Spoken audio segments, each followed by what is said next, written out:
प्यारे बच्चों, आप सभी का अभिनंदन। आज से मेरी क्लासेस नियमित रूप से चलेगी, जिसमें से 3 दिन जीएस की होगी, 3 दिन हिंदी की होगी। 3 दिन GS means Monday, Tuesday, Wednesday GS और थर्सडे, फ्राइडे, सैटरडे हिंदी की होगी। चलिए अब हम आपको जो भी मेरे द्वारा रिसर्च क्वेश्चन है उस पर चर्चा करते हैं।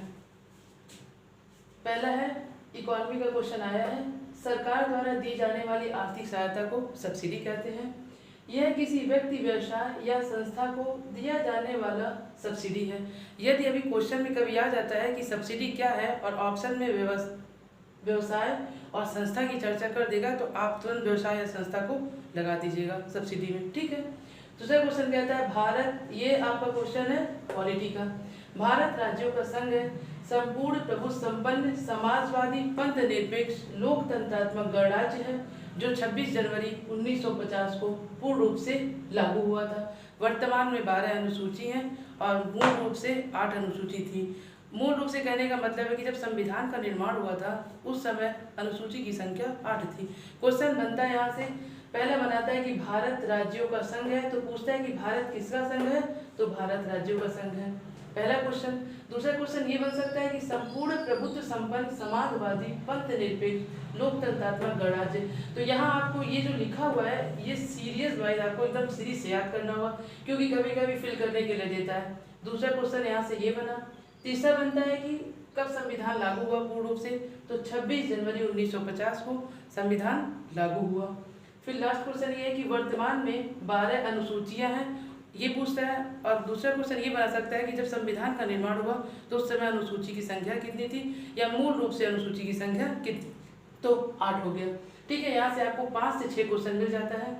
फिर आइए नेक्स्ट आपको इकोनॉमी का क्वेश्चन है जीएसटी। आप लोगों को जब हम चर्चा कर रहे थे सिलेबस के बारे में तो आपको एक टॉपिक मिला था जीएसटी, वस्तु एवं सेवा कर, ठीक है।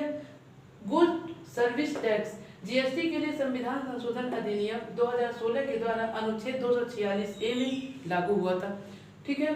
संविधान संशोधन 101 के द्वारा 246A में डाला गया, जिसमें जीएसटी के बारे में विशेष उपबंध है। क्वेश्चन क्या बनता है कि जीएसटी का फुल फॉर्म क्या है, तो गुड सर्विस टैक्स, ठीक है, वस्तु एवं सेवा कर। दूसरा है कि किस अधिनियम के द्वारा ये ऐड हुआ था, तो सर 246A में ये लागू किया गया था 2016 में। तीसरा क्वेश्चन है संविधान, किस संविधान संशोधन द्वारा जीएसटी को लाया गया, तो 101 संविधान संशोधन द्वारा आर्टिकल 246A में एवं सेवा कर।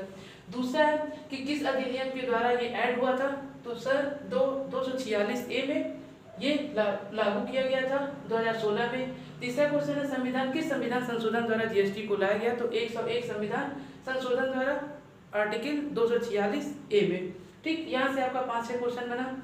फिर इधर आ जाइए, ये है क्वेश्चन आपका भूगोल का। सिंगापुर की मुद्रा, सिंगापुर डॉलर होता है, सिंगापुर की राजधानी है सिंगापुर सिटी। डॉलर देखिए, डॉलर पूछती है, राजधानी पूछता है। दूसरा आपका क्वेश्चन है सिंगापुर डॉलर। सिंगापुर एक द्वीपीय देश है। सिंगापुर के पश्चिम में मलक्का जलसंधि है जो मलेशिया और इंडोनेशिया के सुमात्रा द्वीप से अलग होती है। तो यहाँ क्वेश्चन बनता है मलेशिया और इंडोनेशिया जलसंधि जुड़ती है मलक्का से, और फिर पूछता है कि किससे अलग होती है, तो सुमात्रा द्वीपीय दोनों कॉन्टिनेंट, दोनों द्वीपीय देश को अलग करती है, मलेशिया और इंडोनेशिया को, ठीक है। फिर आपका आ गया यहाँ क्वेश्चन, ये आपका फिजिक्स का क्वेश्चन है। प्रायः जब द्रवों को गर्म करते हैं तो आयतन बढ़ता है, लेकिन जल 0 डिग्री सेल्सियस से 4 डिग्री सेल्सियस पे जाने पे आयतन घटता है और घनत्व बढ़ता है। फिर ये क्या होता है कि जब वो 4 डिग्री सेल्सियस पे पहुंचता है तो आयतन बढ़ना प्रारंभ हो जाता है। क्वेश्चन आपसे यहाँ से बनता है कि पहले पूछता है कि प्रायः जब द्रव को गर्म करते हैं तो आयतन बढ़ता है कि घटता है, तो यहाँ होगा आयतन बढ़ता है ऑप्शन में, ठीक। दूसरा क्वेश्चन बनाता है कि जब 4 डिग्री सेल्सियस पे गर्म जल को गर्म करते हैं तो आयतन क्या होता है, घटता है। पहले कहा है कि जब नॉर्मल हम जल को गर्म करेंगे तो वो क्या होता है, आयतन बढ़ता है, लेकिन जब हम 4 डिग्री सेल्सियस पे पहुंचते हैं तो आयतन घटने लगता है, ठीक है। फिर यहाँ क्या होता है, घनत्व बढ़ता है। तो इस तरह से आपको 2 क्वेश्चन मिलेगा, 2 और 3 क्वेश्चन। फिर 4 डिग्री सेल्सियस के बाद आयतन बढ़ना लगातार प्रारंभ हो जाता है और 100 डिग्री सेल्सियस तक पहुँचता है। फिर आइए क्वेश्चन है आपको यूपी स्पेशल का। हम आपको बताए थे कि उत्तर प्रदेश की विशेष से क्वेश्चन आते हैं। देखिए फिर यहाँ क्वेश्चन है, उत्तर प्रदेश को सबसे ज्यादा राजस्व कहाँ से प्राप्त होते हैं, तो उत्तर प्रदेश को सर्वाधिक राजस्व राज्य उत्पाद शुल्क से प्राप्त होते हैं। फिर लास्ट क्वेश्चन आ जाइए फिजिक्स पे। विद्युत धारा को किस यंत्र से, आप लोगों को पता होगा कि एक ये मापक देता है। विद्युत धारा को जिस यंत्र से मापते हैं उसे अमीटर कहते हैं। ये भूगोल का क्वेश्चन है। 82 डिग्री 30 मिनट पूर्वी देशांतर को भारत का मध्याह्न माना जाता है। मध्याह्न रेखा 5 राज्यों से होकर गुजरती है, जिसमें से आपका उत्तर प्रदेश, मध्य प्रदेश, छत्तीसगढ़, उड़ीसा और आंध्र प्रदेश। यह रेखा ग्रीनविच समय 5:30 पर आगे होकर होता है और यह उत्तर प्रदेश के इलाहाबाद के निकट मिर्जापुर से होकर गुजरती है। यहाँ से क्वेश्चन क्या बनता है समझ लीजिए। पूछता है कभी कभी पूर्वी देशांतर को भारत का मध्याह्न किससे मापते हैं, तो हो जाता है 82 डिग्री 30 मिनट। सेकेंड क्वेश्चन ये बनेगा कि मध्याह्न रेखा कितने प्रदेशों से होकर गुजरती है, तो 5 राज्यों से या 5 प्रदेशों से होकर मध्याह्न रेखा गुजरती है। नेक्स्ट क्वेश्चन बनेगा कितने राज्यों से, वो सारा राज्य जान लीजिए, उत्तर प्रदेश, मध्य प्रदेश, छत्तीसगढ़, उड़ीसा और आंध्र प्रदेश। यह रेखा ग्रीनविच समय 5:30 पर आगे होता है।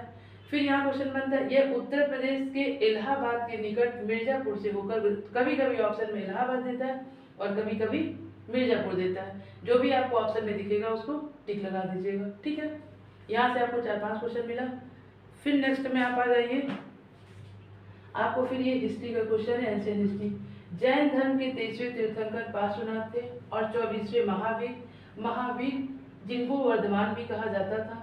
जैन धर्म के संस्थापक ऋषभदेव ये प्रथम तीर्थंकर थे, ठीक है। क्वेश्चन पहला बनेगा कि जैन धर्म के संस्थापक कौन है, तो ऋषभदेव। 23वें तीर्थंकर कौन है, तो पार्श्वनाथ। 24वें कौन है, तो महावीर। और महावीर को और क्या कहा जाता था, वर्धमान, ठीक है। इस तरह से क्वेश्चन आपको यहाँ मिलेगा। हर लाइन पे क्वेश्चन है, इसीलिए सभी लाइन को ध्यान से पढ़िए। फिर आपको आता है उत्तर प्रदेश के बारे में बताए थे, पुलिस के बारे में, कुछ पुलिस के केंद्रीय पुलिस, कुछ राज्य पुलिस के बारे में क्वेश्चन है। सन 2009 में केंद्रीय पुलिस प्रशिक्षण अकादमी की स्थापना भोपाल में की गई थी। क्वेश्चन बनेगा किस सन में की गई थी, तो सन 2009 में, ठीक है, सन 2009 में। उसके बाद पूछ सकता है कि यह प्रशिक्षण अकादमी कहाँ है, तो आपका हो क्वेश्चन भोपाल। भोपाल कहाँ है, मध्य प्रदेश में, ठीक है। भोपाल क्या है, मध्य प्रदेश में, ठीक है, मध्य प्रदेश में भोपाल है। पूछ सकता है कि कभी भोपाल देगा ऑप्शन, कभी मध्य प्रदेश। अगर प्रदेश में मध्य प्रदेश देगा तो इसे लगाइएगा, और अगर भोपाल देता है तो भोपाल को लगा दीजिएगा, ठीक।